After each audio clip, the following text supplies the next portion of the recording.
Adın dilimde sevgili ayım, güler yüzüm sen şeyle mulayim. Adın dilimde sevgili ayım, güler yüzüm sen şeyle mulayim. Görmesem gülüm geçen o günüm, sarılıp solup kurap var yanayım. Görmesem gülüm geçen o günüm, sarılıp solup kurap var yanayım.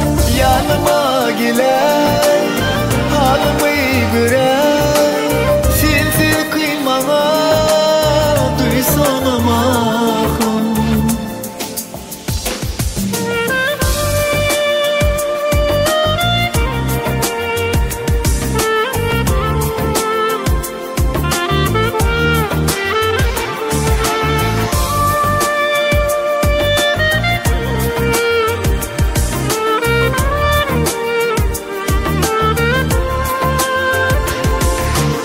Geceler aya bakyan hervini, kömlümü söyler açan sırrımı.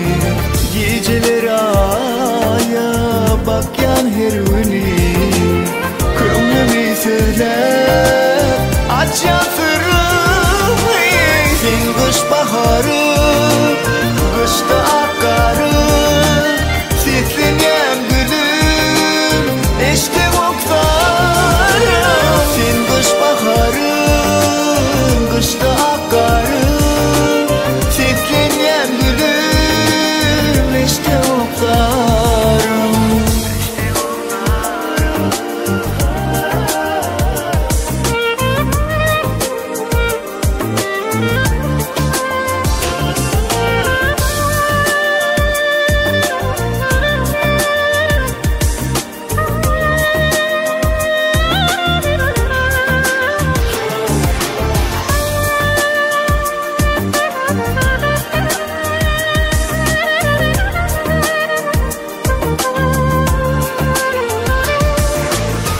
Aşkın şarabın için kanıp, yüreğim aram tapsınlamağım.